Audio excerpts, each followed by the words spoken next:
হে মানুষ, পুনরুত্থান দিবস সম্পর্কে যদি তোমাদের মনে কোনো সন্দেহ থাকে, তাহলে তোমরা আমার সৃষ্টি প্রক্রিয়া ভেবে দেখো।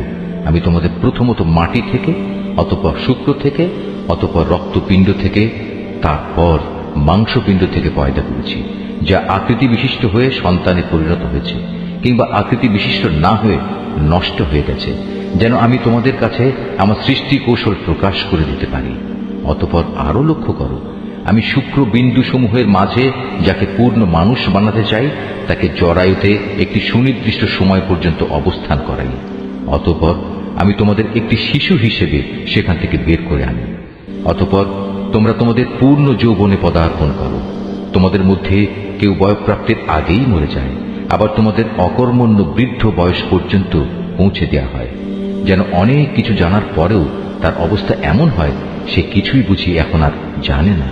সৃষ্টি প্রক্রিয়ার আরেকটি দিক দেখো, শুষ্ক ভূমি। অতঃপর আমি যখন তার উপর আসমান থেকে পানি বর্ষণ করি, তখন তা সরস ফলে ফুলে তাজা হয়ে ওঠে। অতঃপর তা সর্বপ্রকার নয়নাভিরাম উদ্ভিদ উদ্গত করে। এগুলো এজন্যই ঘটে, আল্লাহ তাআলা হচ্ছেন অমোঘ সত্য।